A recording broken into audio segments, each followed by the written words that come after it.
Beautiful people. It's that 70s baby, your girl Primrose here on Primrose Ave, where we're having conversations about healing, health, and wholeness. And tonight, I am so excited to have the guest that I have. She is how do I describe her?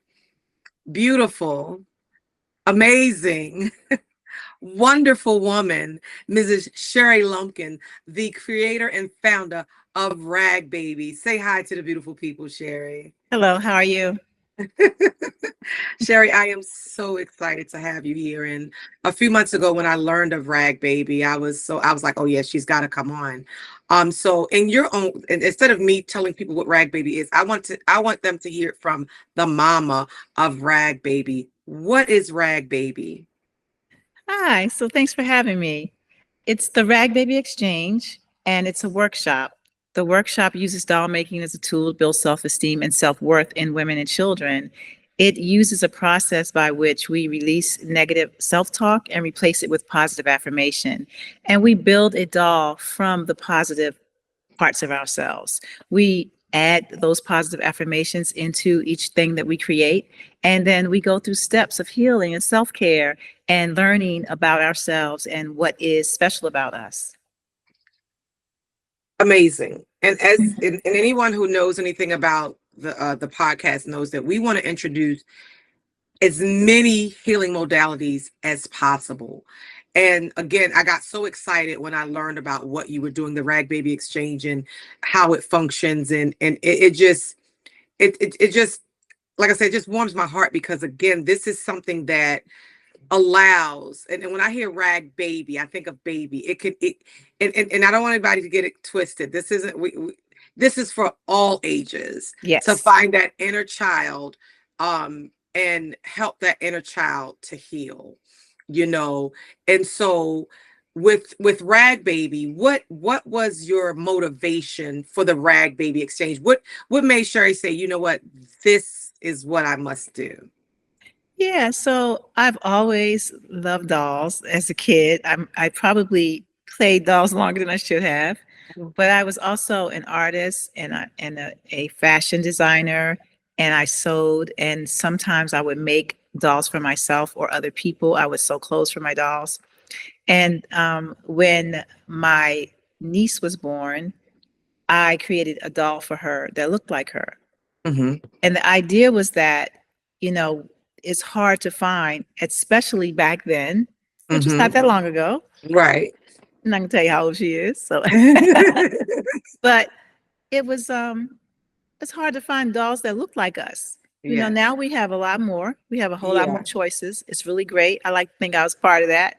Right. Um, and also in the dolls that we could have found like us were usually a lighter doll with a straighter Hmm. hair. So I just wanted to have, even though my niece happened to be a lighter child with straight hair, I Right. just wanted to have dolls that reflect who we are.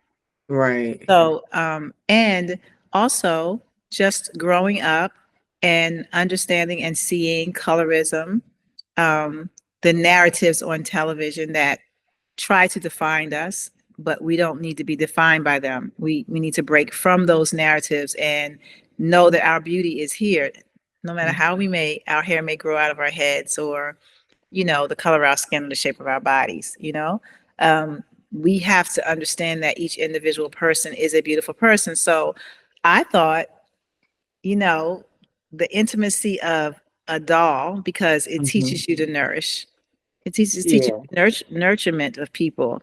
It also is something that you hold.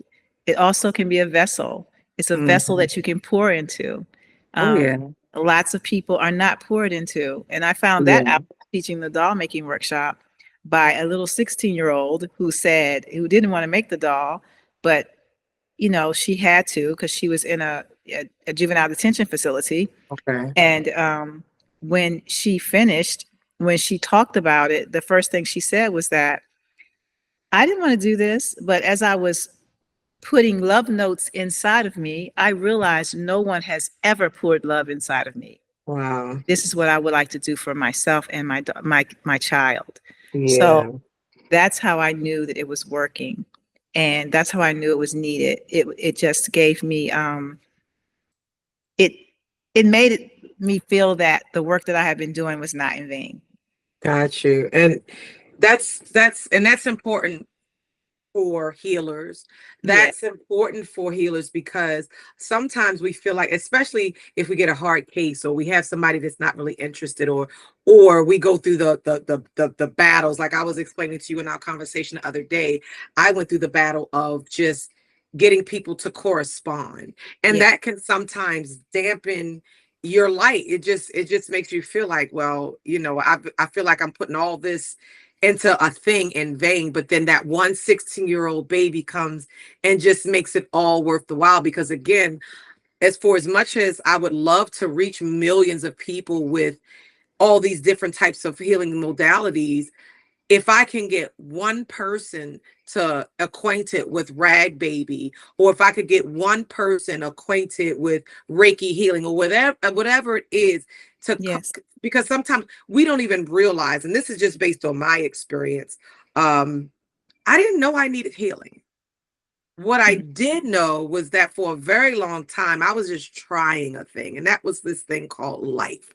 And I didn't feel real good about it for most of it because, like that 16-year-old, nobody was pouring love into me, you Mm. know.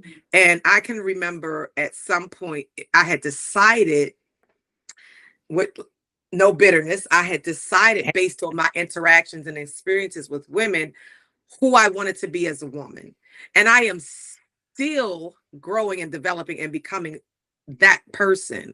But I just can remember that time of feeling no love, no value, no worth, and all that was being poured into me. It was just so harsh. And like I said, one day I just came to the conclusion, like, I don't want to be, and I didn't know what to call it back then, but as I matured, it was bitterness. It was, looking back, it was bitterness. And so the women, that's what they were pouring in because that's what they had, you That's right. know, that's what they had. They were pouring bitterness. So I was that 16-year-old girl, pregnant. I can remember giving birth to my son in pain, just mind all over the place. And I had two women outside of my bedroom, not my bed, my hospital door. They weren't fighting to get in the room because they loved me so much. They were out there fighting because they were going to try to figure out, well, who house we going to get her into, because we want her checking that baby check. So Oh, wow. just imagine Yeah, giving that's birth a lot. Yeah. at 17, and you have two women who could have mothered you, who could have poured love into you, who could have supported you, who could have nurtured you. They were instead fighting each other, not for you, but for the benefit of you. A person who never realized they had any worth. So again, I experienced that, didn't know how traumatic it was until later on in life. So I am so grateful for opportunities for people to have this experience. And the RagBaby Exchange, I just feel like it's just one of those, for lack of dope as fuck, Thank you. I'm saying, things, because again, it allows, and a lot of us, that's where our traumas began as a child. So to be able to tap in and connect with our inner child, and guess what? We can be to our inner child. And then this is kind of like what I get out of it. If I were to, because I haven't done it yet, but trust me, I am. Okay. We can pour into our inner child. Right. I actually have some, it depends on the workshop that I'm doing.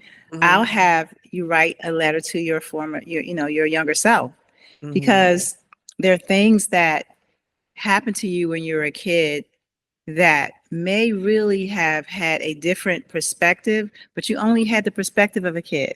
So Right. as an adult, if you write to yourself to help you understand and to help that you you could have been loved this way, Yeah. Yeah. or you could understand it better this way. I think it releases a lot of things. It releases a lot of pain. Yes. It's just that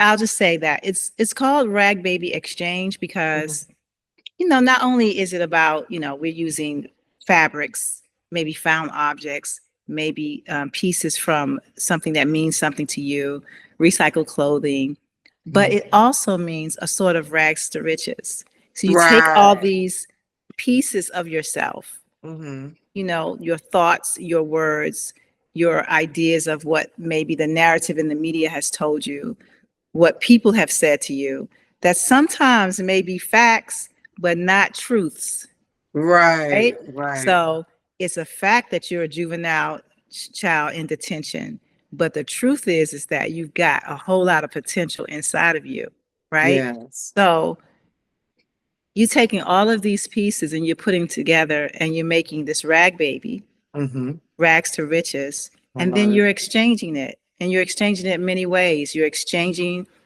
all of that negative, painful stuff for your positive, beautiful energy, or you're exchanging it.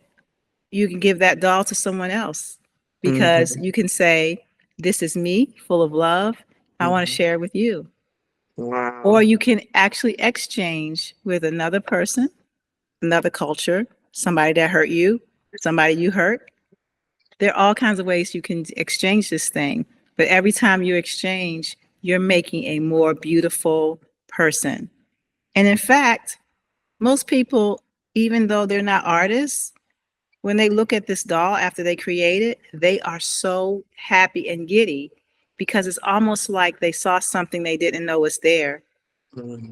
I thought that when I began that the exchange would be that you would give it away to other people. But that's very hard to do because people do not want to give up what they create. I created this. They'd be like, oh no. Yeah, they don't want to do that. And a lot of women, more so than kids or boys, little girls or little boys, they want their doll to be so perfect and so beautiful. And I have to really fight them to get them to just be free. They're Yes. worried about the same things that are narratives on television. Mm. Is she slim? Is she pretty? Is she this? Is she that? I'm not an artist, but when they finish, they're still in love at something they thought wasn't going to work. Wow. And that in itself is just amazing. The ability for people to really explore their creativity through their pain, turn that pain into purpose, turn that pain into power. When you created this beautiful piece of art, um, like which word am I looking for? A not is it resemblance? Yeah, Is that yeah, it's yeah, yeah. a It's abstract resemblance resemblance of yourself. of Yeah. yourself, Mm-hmm. and you get to see the true beauty of yourself through a simple rag doll that Yes. you made. And like that's the hit right there. You Yeah. get to make it. You get to make it.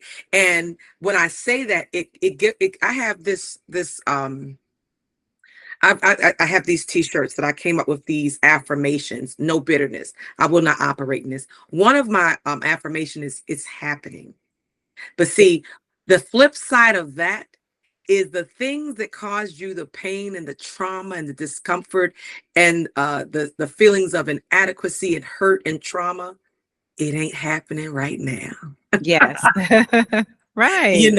So when you look at the doll that you created from your trauma and your pain, that's where I can, and I haven't done it yet, and I'm excited because I am Okay. going to attend one of your workshops, and I'm going to encourage others to do it as well. It ain't happening right now, and that's the beauty in it, Because the beauty is being in the moment of what is, yeah, that and beautiful. what Yeah. is for sure of what is right now. And if you are alive and you are breathing, you know, life is good. Life is absolutely good. And that could be a hard pill to swallow for somebody who just have had um like a traumatic experience. And I remember I used to shortchange my trauma because it was my Yeah. normal. And I would Mhm. say, well, it could have been worse. Mhm. And that was a sense that was kind of like me pushing to the side all that had happened and not acknowledging, yeah, it could have been worse, but it was worse. It was horrific and traumatic for For me, you. you Yes. know. And this is some of the things that I really try to help people understand that, you have to acknowledge the trauma because there's Mhm. generational trauma as well. There's Mhm. there's just trauma living as a Black person in America. We could just say Mhm. there's trauma as a woman. Um, Mhm. and it's painful and it hurts. You have to acknowledge the hurt to move past it, you know. Yes. Um, so that's a real important thing to move past that kind of thing. And a lot of people don't even understand that they are in trauma. They, like you said, they think it's a normal. It's not normal. Mhm. It's not normal Mhm. to scream and holler at each other, Mhm. at your kids. It's really not even normal just to punish people in a awful way when they do Yeah. something wrong. These are not normal behaviors. But once you realize that somebody may have done that to you because that's what someone did to them and that's what they know, then you can Mhm. get past that and decide, how do you want to be in the world? How do you want Right. to walk through the world? How do you want to feel? And I feel like everyone wants to feel good. No one Yeah. wants to feel bad. I think that we don't realize that we have a choice of how we feel. And I know that if you have illness or if you have been abused, it's hard to understand that it can get to a place where you can choose you. Yeah. But Yeah. once you choose you, it may take a moment to move up that ladder to where you have hope and then you have, healing. But once you make that choice, you're on your way. There's a momentum, you For know? sure. Yeah. Mhm. And I love that, and because a lot of people, I'm one of those people who, in certain things, I want it all done, and I want it done all right now, Yeah, I understand that. I feel all you. right now, Sometimes you get and that way because you've been yes, like patient, but then it's like, can I just get it all? I just want the all whole right room now, done. yeah, I want the whole thing decorated now. I don't yeah, want to wait. right now, Yes. yes, right now. But when it comes to healing Mhm. and and growing toward a healthy place mentally, that inner fitness, that is a process that you must put work into, because if you do not, it will not happen all at once. And it's And just if like it, your body. absolutely, It didn't take you, it took you a long time to get your body to where it is. Why do you yes, think that you're going to just do a few lifting weight a few times and it's going to change it and you're going to lose it like fast? The yeah, same with your mind. It took you a long time to get where you were, hearing untruths, yes, believing them, yes, digesting them, acting out the way that other people have acted out, not necessarily acting out bad, but acting the way other people act, mm-hmm, following these things. You've got to retrain your mind and your brain. mm-hmm, And getting therapy is really healing. It's not that there's something wrong with you, because you go for right, doctor's checkups for your body, right, your heart, absolutely, everything. So it's real important. I try to center myself. Now, I'm not going to say I do this every morning. I'm not even going to say that there's some months that I might miss it. But most of the time, let's say if there's 12 months in a year, you can believe that 9 months of that year, I have centered myself in the morning, yeah, meditated, and yeah, tried to bring the harmony of my mind, body, and spirit.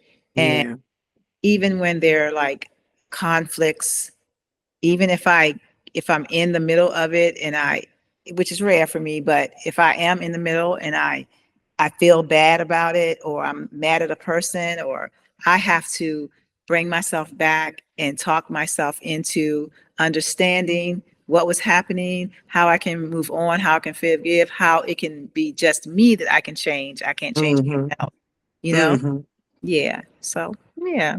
yeah. And again, that centering is extremely important. I can remember, like, I'm on it now, mind you, when I wake up in the morning, I do not like to hear television. I don't like to hear radio. I like silence. Okay. And that was my form of just centering myself. But what I realized is it was kind of like random. So now you have, I'm not going to say what you have to do, but my suggestion is, when you're doing that centering, have something that is not random, have something that is consistent, because randomness for me just, I overshot, I overthink, I overdrank, so Hmm. now it's like when I miss that 5:30 a.m. prayer, I don't feel right. I don't feel right, because that's how I center myself through prayer. I anchor myself through prayer. And this doesn't happen overnight. And some days during the week, I'll be like, oh crap, I hit that snooze button, Yeah. and I don't quite get that prayer in at 5:30. But what I don't do anymore that I used to do is I don't beat myself up about it. Okay, I That's have a new day really today. important. I was going to say, It's, I hope that you yeah. Don't Yeah, beat yourself up, because the thing is that if you miss your morning meditation or prayer, you can just take 5 minutes and do it wherever you are, in the car, in the bathroom, exactly. in your Yes. office. Yes. You can always just say, I'm going to do it now, you know. Yes. But I used to beat myself up about not Yeah. being, you know, strict and thorough like that. And Mhm. then, I realized that we can be we can be walking and meditate. Yes, absolutely. You can just decide in the moment that you want to be in that space, Hmm. and For just do it. sure. And yeah, there's it's like always time to grow, even at Yeah. the age that I am now. I'm still growing. Yeah, Okay. 2025. Right. Thank you. 25. Right. And look, I Yes. want y'all to know, look, now you can make your assumptions based on her grade about what her age is, but I can tell you this, you will never guess. You will never guess this beautiful young woman right here. And Thank you. and I just had to boost my sister up and prop my sister up because she Thank you. is gorgeous. And she sent me this text about what she had been doing. And I got a little confused. And I was like, what? Okay. And so I kind of just like brushed it off because I was like, it's not a, I know she's very intelligent. So, but maybe she just threw in the wrong word, or maybe they just saying, and so, do you mind if I tell them what that is? Oh, please, you can tell them yes. Okay. Miss Senior, Miss Maryland Senior Maryland Senior. Right. I was going to America. say Miss Senior Maryland America, but it's Miss Maryland Senior America. America. And Yes. so it got my mind a thumping. And I was like, well, ARP, they do send you stuff at random ages, and maybe it's she's like getting grandfathered into some stuff. But Miss Sherri Lumpkins is a senior, people. Just wrap your head around that, please. And when Yeah. I be a senior, I want to be as flourishing, as beautiful, Thank you. as That's beautiful. intact as you are. I Oh, just had to you're throw right. that out there.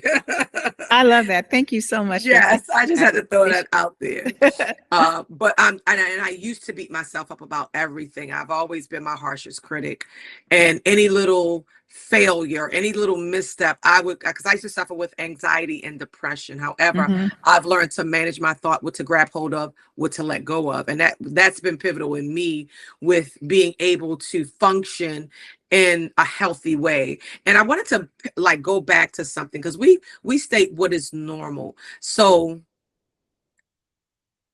I like to use what is healthy versus what is unhealthy when it comes to Yes, cultural norms, family norms. It's this family's culture, it's this individual's norm.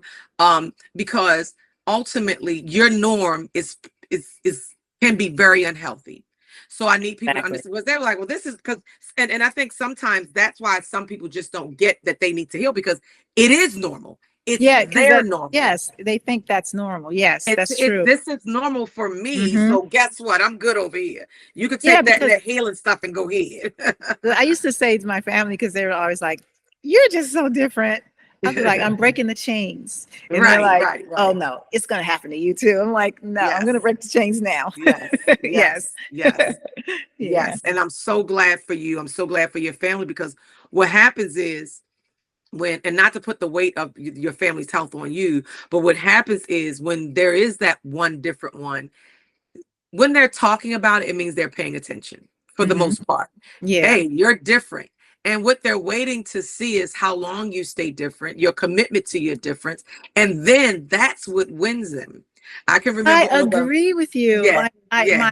I know my aunt told a friend, like he was saying something about me, and he had like great admiring things to say about me, and she was like, "Oh, she's always been that way." I was like, "She said that?" Like, I didn't know she. Oh, that's Yes, her. because Like, they've and been then admiring you, whether they, yeah, because some people are so stuck in their routine and behaviors that yeah, even if they see something like looking at you, I know there has got to be, and no shade to any of the beautiful women in your family, but I know there has got to be women in your family who look at you and wish they had done something that you did in life. Because I'm looking at you and I'm like, I'm looking at the women in my family like I gotta be the example because I want to be the example because I joke with my aunts all the time. Look, I am not going to be on no cane. Y'all not giving me no hope because like 3 of y'all on canes, the other one got something but water. I said no, I'm not claiming none of that. So I feel you. You get what I'm saying? So Yeah. you are an inspiration to people, even if it's not evoking change in them, because some people can't commit to the change. It's so scary that they might succeed that they don't even start. Right. I just feel, I mean, of course, so my people say my mom and I look like twins, but you know, that gets on my nerves because I'm just like, okay, do you know how old she is? She's my mom. I'm going to look like her twin.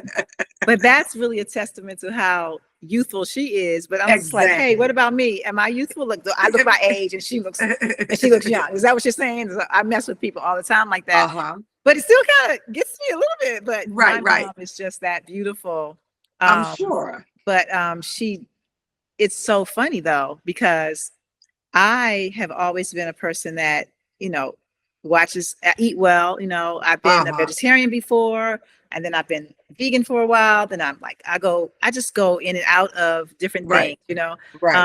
I do eat fish now. I haven't had any meat or chicken in, I don't even want to tell you how many years. It's been more than, it's been a long time.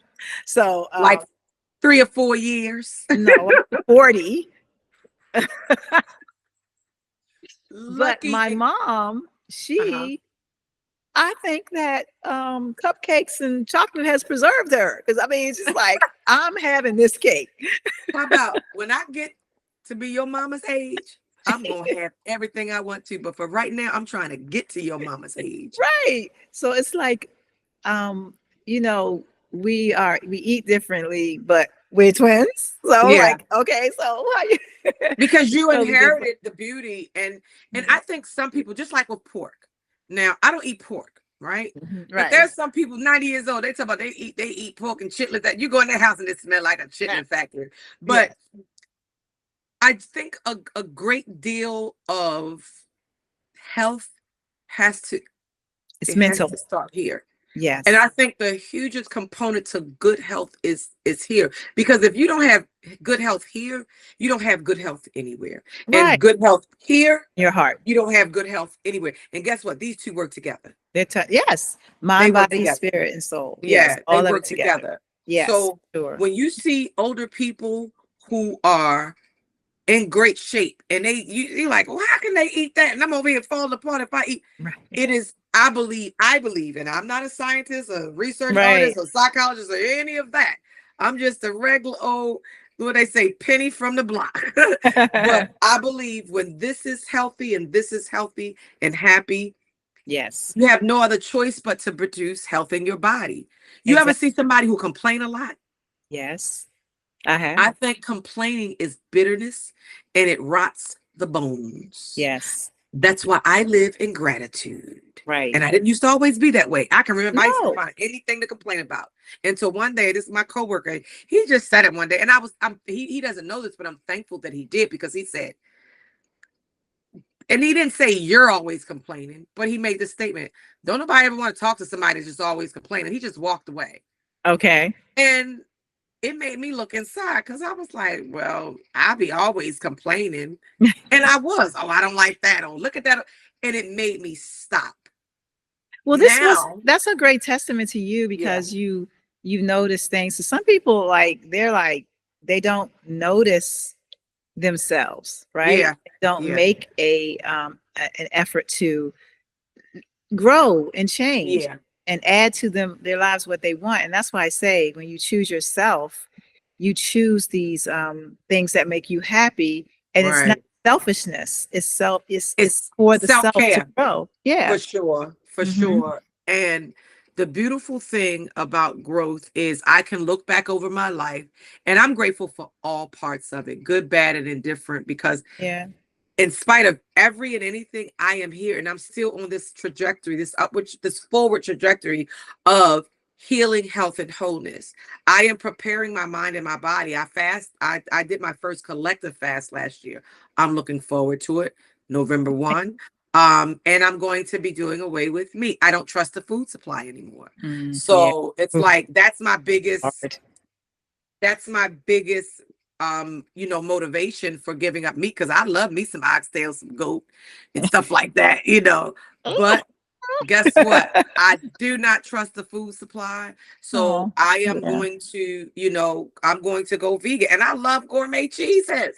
So you're gonna go vegan or vegetarian? Which one? Vegan. Okay. So No yeah, dairy. Yeah, sometimes because people that don't dairy keeps understand. Yeah. that dairy keeps mucus in your body. So, Yes. I'm going vegan, and I've done it for 30 days, so I can do it for the rest of my life. You I can. just And have there's to, so many yeah. opportunities to make beautiful, healthy, tasty recipes now Oh, yeah. with that. And then there are more restaurants that feature things. So Yes. yes, I think that when I started as a vegetarian, I didn't know enough, and I was young. I was in my 20s. Right. So I had moments where, my iron was low. I fainted one time. It was Oh, like, wow. Yeah. so my mom was like, you're going to add some chicken to your diet today. And so, but I never had red meat Okay. after that. Like, I had Okay. chicken for a while. And then one day I just decided that I was like, I don't want chicken anymore. Like, I don't like Right. it's freaking me out. Yeah. So I just stopped that. But mostly I began by not eating chicken out. Like if I was going to Gotcha. eat chicken, it had to be organic and I had to prepare it myself, not fried like that. Excuse me. Uh-huh. Bless you. Oh, sorry. Oh, excuse me. Go ahead. So then I eventually I'm sorry. Excuse me. some Oh, dust on there somewhere. So uh-huh. I eventually just decided to eliminate that completely. And I'm not saying that I won't try it again, but the thing that I will do is if I feel um like have a cold or not feeling that great, I will take a chicken bone broth and Uh-huh. create a vegetable soup with that Okay. taste in there Okay. because it is some kind of magical power in the bones of a The chicken bone broth. Yeah. healing Yeah. you. So like I just remember my grandmother making soup. So like Yeah. I will do that. Yes. And if I just get to the place where I'm out somewhere and I just can't get anything to eat, if your greens are seasoned with a turkey, I might eat that. Right. But Right. mostly I just eat vegetables. Now, there are times when I'm vegan, but I do once in a while like cheese, but what I never understand about cheese is that when people order things, they ask for extra cheese. I'm just like, why would anybody want? It's just too much. It's like I I love don't want. cheese. I'm those people. Give me that extra provolone. I want to see it stringy. I want to taste it. I actually just bought some provolone cheese from Farmers Market. It's real provolone cheese, and Mm, that is the difference. that's Of the difference. and Yeah. here's the thing. I used to shop at Whole Foods, right? Mm, Been shopping there forever. yeah. I stopped. Stop it. Yes, I please. stopped.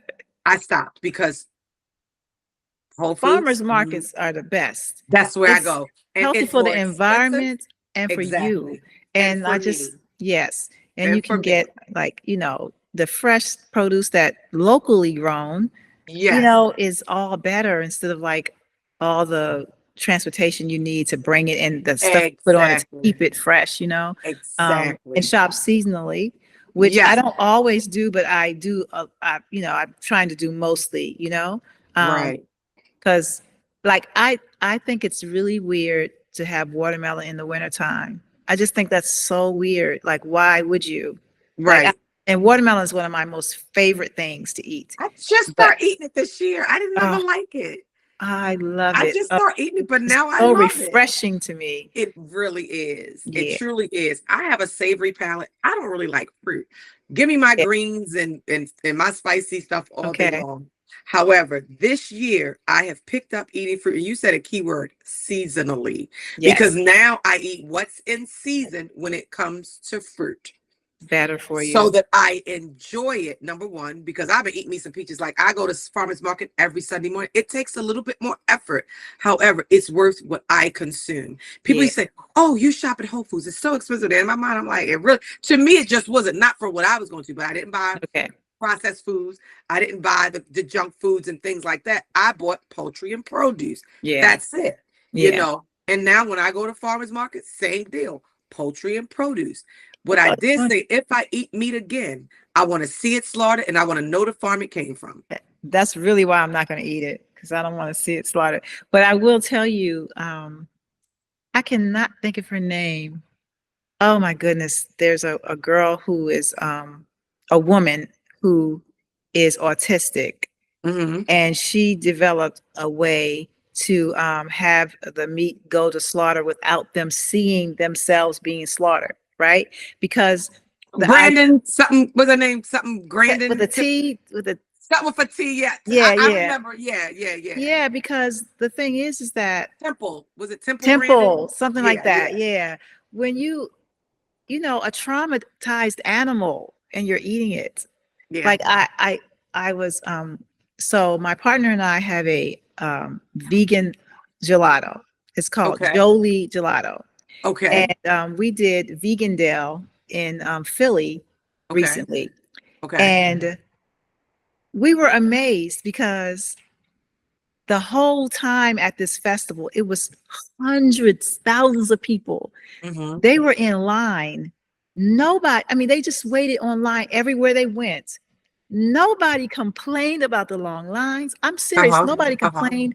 Nobody like got mad if the food was out, or they would be like, what do you have? And we'll be like, well, the ice cream is gone. All we have is liquid. They were like, I'll take the liquid. Right. So gelato is like some form of ice cream, right? It's a creamier ice cream. And we use a milk that has been fermented. It's fermented algae. We don't use any soy or anything. We only have 5 ingredients. The ingredients, like the fruit or whatever we have in it, and then it's agave, and then it's the fermented milk, and it's agave, the fruit, there's one more thing in there. Oh, and it's coconut cream. Yeah, we use that. And it's his brainchild, his baby. He was lactose intolerant and he loved ice cream. So he created this, and it's really an amazing thing. So I was just saying that I was telling him that when I was at Vegan Dale, I used to always tell people before that, like, when people eat blood or they taste trauma, they're mean. They can just be mean. They're impatient, everything. And that's not everybody, but you know. Right, I get it. But all of these people were so kind. Like, I cannot tell you how you have a festival of thousands of people and there's no incident, and this everyone they had another trauma meet because, and I can attest to that because I bought a steak from a market that I don't usually purchase any type of meat product from. And when I tell you that night, I had nightmares. I couldn't sleep. So I agree. And ultimately, when it comes to, I keep saying eating flesh because I'm trying to gross myself out to the point where I don't go back. I promise you, and because I believe I'll be better off for it. So when it comes to that flesh, they always tell you, when you got to kill a deer when it's unsuspected, because if it know you coming, it tense up, and then the meat be tough and all this other kind of stuff. So for me, I just want to, like I said, I want to get to see the best version of myself before I leave this planet, right? And so I'm willing to try. Right. I just want to say, you know, meat eaters are not mean. I don't want to right. that out. I just, and people should eat what makes them happy, because some people do well, like they're very healthy that way. But I'm just saying that, you know, the overall, and you know, this is why Muslims pray for before they slaughter. Yes. And then I think Jewish people, they do something before they their meat is kosher. The Muslim is halal, and I know what the halal is they prayed over it. They slaughtered it in the right way. They slaughtered in the right way. So and no meanness and no cruelty, you know, all of that. And I just feel like in your meats, you need to make sure that it is the source, not traumatized. And And I would totally agree. And if I do, and like I say, if I do eat meat again after this fast, it's going to either have to be farmers market, or I'm going to have to know exactly. Like, I go to farmers market every Sunday. I know all the vendors. I know who I like. I know who I don't like. And is it a little bit more pricey? Yes. But here's the hit with that, right? when you're spending a little bit more on your groceries, it will help you to make better decisions where you're not buying that packaged Anything. stuff with all those different ingredients that you cannot Yeah. pronounce and stuff like that, and you can't Yeah. even, you don't know what that means. I figured something. This is something I figured out years ago. I've been on my own since about 15, 16. I got my first place at 18. Wow.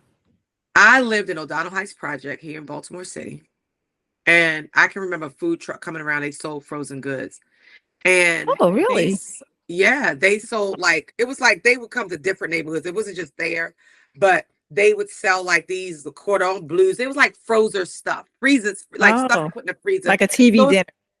right. And I realized very early on that number one, I don't like that. I like fresh everything. Yeah. I'm that person who will serve fresh green beans at a cookout. Yes, I will.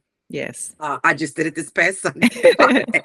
I don't like, if you go in my cabinets, there's not loads of cans and boxes and things like that because I, for years, have not eaten those things. I don't eat from McDonald's. I don't eat from Burger King. I don't eat from Wendy's. I don't eat from Popeyes. Yeah. All of that processed food is No a nutritional value pathway. there. It has no nutritional value, Yeah. and it's a pathway to poor health. If you're not getting fuel, then Yeah. of course you're going to be always on E.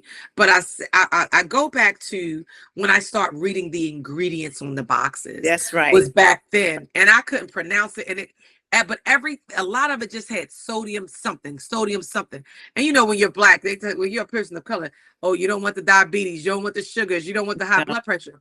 And so I made a conscious decision not to buy those things. I did not feed those And things to my I children. love that you did that, especially like, you Yeah. know, the systemic racism in this country. It's very unfortunate. I think it's better now when it comes to like a food stamp or a SNAP, because Right. at one time there are certain things you wouldn't have been able to buy on that, even if it was Right. healthy for you. Right. You know, Right. so I feel like it's hard for people to make those choices sometimes, you know, because they can only buy certain things. Mhm. Like, for instance, if there was some kind of like, I think they used to have this honest tea, right? Mhm. Mhm. Honest tea was a tea that had less sugar in it. It was like a really healthy, like alternative iced tea. Well, I had a friend that this was a long time ago Mhm. who had a SNAP, and I had given them some of mine, and they really wanted to buy it when they buy their groceries. But when they would Mhm. go to the to buy their groceries, you know, everything would turn out, they would have to pay for the honest tea. And Wow. I and I think it Wow. was because it was just like different or something. Yeah. But eventually they told me that after like a couple of years, they could Right. start They buying can that now there. purchase it. But Right. that's the kind of thing that you think to yourself, I can buy Buy soda, tea. but I can't buy Buy this. tea. But guess what? And that ought to make people think, because Mhm. they don't want you to have access to the things that are good for you. But here's how you get around that loophole. You go buy yourself some black tea Tea bags bags and and you make your own. yes, you And get you put loose, your own go get amount some of loose sugar. tea. Go get Get some some loose loose tea. tea. Yes. Exactly. And And make it's your healthy own. for you. Yeah. It's a Mhm. much better for And you. I think And a lot of people did do that, but I just thought that was very interesting it that was it interesting. would be that way. Yeah. Extremely interesting, Yeah. because I was shopping at Whole Foods and people were like, well, do they take food stamps? And I was like, well, I don't know, because I don't get food I stamps. think every place Yeah. has to. But Yes. every place has to. Yeah. I didn't know how to answer that question because I didn't have Right. Because access to you it. weren't using But it. So yeah. ultimately, the choices that we make are our own. And before we wrap this conversation up, Mhm. I am going to make the choice to attend a RagBaby workshop because Okay. I am interested in what the inner child in me will produce during Yeah. one of these workshops. And it will cause some sort of healing and some sort of sense I of hope so. accomplishment and some sort of pride. So the beautiful Miss Sherri Lumpkins, before we leave, and I hate to be so abrupt and leave people, but we're not going to hold you guys hostage. You know, and there's more to be revealed. I do have another question though before we end this conversation. What Your workshops are primarily done where? So lots of them are done at community centers. They could be at a school. They could be at a church. I had contracts with like the DC jail and homeless shelters and stuff like that. But I also have people who want to create a workshop for, you know, retreats, Mm-hmm. Or just, I had one person do it for a bridal shower. Wow, So interesting. I love yeah, it. so you could just have friends get together and do one, or you could attend one. There's only about 2 times a year right now will I have one that I do myself, like maybe a Mhm. Juneteenth one, Okay, maybe got you. a Black History Month. Mhm. But most of them are commissioned. Got you. Like you can Got you. say, I want to have 20 people do this or 10 people do this, Right. and then I often create, it's the same curriculum, but then we add things for, if I'm doing something for breast cancer survivors, if I'm Got doing you. something for kids that may have been in juvenile detention, if I'm doing something for little girls that, you want to deal with colorism, if I'm Right. doing boys and girls about bullying, because I have Right. a superhero component to this as well. So yeah, Right. we can really make the workshop work for the group that you With have. this shirt. But it's And I definitely love it. one curriculum that is added to. Got you. I love Mhm. it. I absolutely love it. And and I want people to know that this is accessible for your organization, for your church, for your Yes. school, for your business, even like in a business setting. I believe that like in hospitals or wherever, because a lot of times people are dealing with workplace issues because people are dealing with past traumas, and Yes. it's traumas that are related to their childhood. And I believe that RagBaby Exchange is an amazing way for people to tap into that inner child, get some healing, identify what's troubling you, because I think through the process, maybe not through the process, they can identify some points in their life that brought on this trauma, because some people don't even realize that they were traumatized. Like myself, Yeah, I was one of those people. I've had Yeah. people like, because it's doll making, it's fun, Yeah. and it's, Yeah. some people think it's just little doll making, and Yeah. it can be just that. It can Just maybe that, not right. even touch you, just could be just a whole lot of fun. Right. But I've heard people say sometimes they're like, "Whoa, I'm feeling some kind of way. I thought I was just gonna Yeah. make a little doll," and I'm like, No, right. "Whoa, I'm And here feeling." you go. I've had people come be brought Yeah. to tears. And it's Yeah. like the simplest thing. Like it could be like 5 people today and they just laugh and have fun and it doesn't even affect them. And then Right. tomorrow it could be 5 more and we could be crying in there. Right. So Right. it Because just there's a depends on, different, yeah. Mhm. yeah, the Yeah. audience, and there's a different response and a different connection, Yeah. and a different outcome based on who you're with. But I don't care if you've been traumatized, not been traumatized. That's right. I just believe that this is something that can be beneficial to the heart and to the mind of any person.